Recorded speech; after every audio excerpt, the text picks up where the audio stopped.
Welcome to ilovemytools.com. This is Mike DeZinno, America's Blind Tradesman, and I just wanted to share real quick a piece of equipment that I have found to be a very valuable addition to my workshop over the years. And it's not a new addition, I've had it for quite a while, but for those of you that are setting up a new workshop, I would strongly recommend that you try to find something like my good old Rockwell Table Saw. It has quite a history. It has a very powerful motor system on it. It's a 10-inch blade.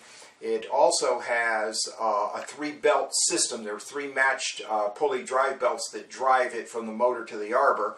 The motor develops 1.5 horses to 3 horsepower. It is wired for 220, which does make it a little bit less portable. When I take it out to jobs and things, I have to make sure I have 220 available. But it has a lot of other great features, including its weight. It is so stable that you don't have to worry about knocking it over or bumping into it on a job site. It becomes a very safe tool because it is so stable.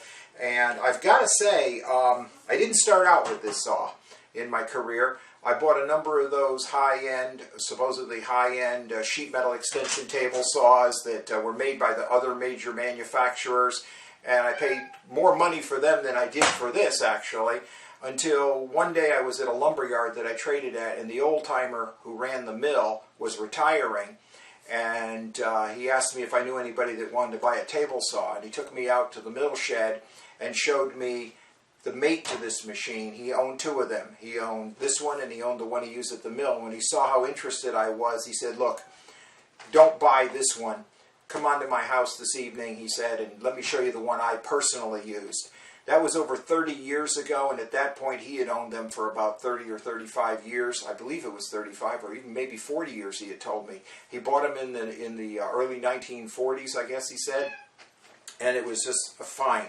And I'll tell you what hooked me right away. He handed me a chunk of 2x4 and asked me to rip it, and then, which I did, and I mean the thing just cut just like butter. It was amazing. And then he said, "Here, now miter it." And I mitered that 2x4, and flipped the angles over and made the 90 degrees and put a framing square down on it. It was absolutely perfect. There was no chatter when I was pushing through it. There was no vibration, none of the substantial vibration like you would feel in a single belt driven with the motor hanging off the back. And I said, I've got to own it. Matter of fact, I was so sold at that point, just after making those 2 cuts, that I was afraid that somebody would come in the next day and buy it before I could get back with the money he was asking for it.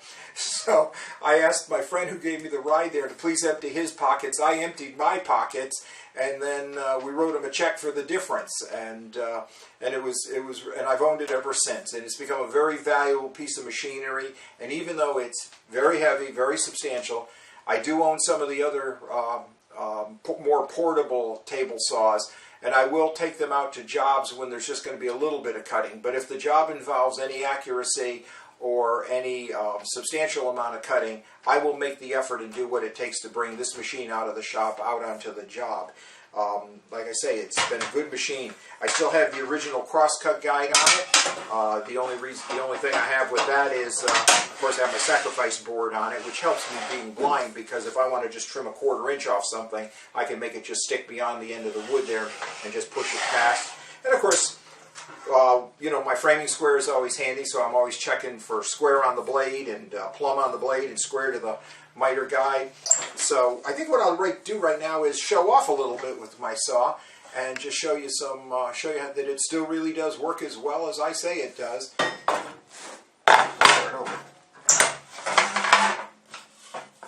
I just thought I'd show you real quick how this works. That's about 1.5 inches. A piece of 2x8, I thought I'd cut a piece off. By the way, notice I have no blade guard on.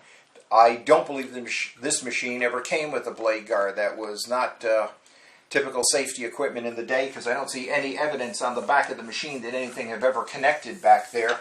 If you have a saw that has a blade guard, the manufacturer recommends that you do use it. It is safer. It prevents things from being kicked up back at you in your face and all. You should still always wear safety glasses and follow the safety procedures. So if you're a novice or you're not all that confident or don't feel you're competent, then I would err on the side of caution and use a blade guard when provided. Let me just cut this block real quick, and you'll see why I was impressed with this saw. notice my blade is set up just barely a tooth above it, 1/4 inch, so 3/8. This is a push guide that an old timer made for me, and I can use that here. See, that would help you too if you're not all that comfortable with getting your fingers near the blade, especially when you don't have a blade guard. Like I said, I've been running this piece of machinery for so many years, I'm okay. Here we go.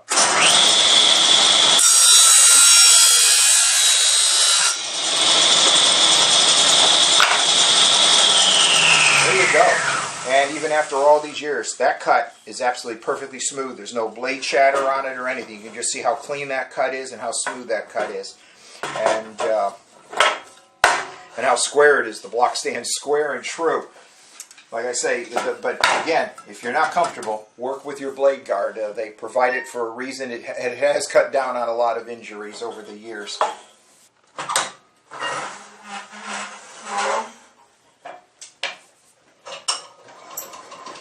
I usually store the blade down when the saw is not in use. And the other thing too is people do have a tendency, because it's horizontal, they use it like a workbench. You might double check if your blade is one of those where anything that fell in here would stay there. You don't want a bolt or a screw or a nail come flying out at you. This blade does turn at 3,500 RPM. This kind of equipment is available online. There is a great website that has these vintage machines, and in fact that's its name, vintagemachinery.org. And they have manuals and safety instructions and manufacturer details and patents and parts, and you can sell them, you can buy them there, and it's quite a cult around these older woodworking and shop machines. Many different brands are on the website also. Like I say, this happens to be my Rockwell, and it's the Rockwell Table Saw. Back in the days when they were Rockwell, I guess before they even merged with Delta. I don't see anything on here that says Delta Rockwell. And so you go to vintagemachinery.org, and you can check it out, because all over the country there's a cult of people who are, you know, barn picking and everything else to find these machines, and they're rebuilding them because they are so rock solid and dependable. The only maintenance that I have had to do, knock on wood, in the 30 plus years that I've owned this machine is the bearings on the blade arbor had to be repaired. I needed to put new roller bearings in, and I know why that happened. I loaned the saw. Yep, I made that dumb mistake. I loaned a piece of equipment to somebody who didn't know what they were doing, and they were cutting thick material freehand. They weren't using the rip guide, and I'm just sure they just torqued it enough that they damaged whatever life was left in the bearings at that point in time. Good rule of thumb, if somebody doesn't own something, don't loan them yours, because if they were capable of using it wisely, they would have owned one already. That's a lesson I've learned the hard way. This is in real time, by the way. You can hear my cat in the background, one of my 2 cats that come into the workshop. They were feral cats out here on the farm that just wandered in one day and took to me and haven't left now in 8 years. And you hear him participating in the video. He's hoping we can make him the next Morris TV star cat. But anyway, he's a good cat. He keeps the mice out of my stuff. So if you're in a market or you'd like to see some of this vintage machinery and read up a little bit about it, you can go to vintagemachinery.org, and you will see all the major name brands over there. Between now and the next time we get together here at ilovemytools.com, this is Mike DeZinno, America's Blind Tradesman, and join our newsletter so we can stay communicating with you when we have more to discuss about some of these things. And please join our forum and participate. Let us know what your questions are, or tell us what you've discovered for vintage machinery and why you like your machinery, or what you would change about it because the manufacturer missed the mark on a detail or two. We'd love to hear about that. So until the next time we get together at ilovemytools.com, stay safe, stay productive, and keep loving those tools.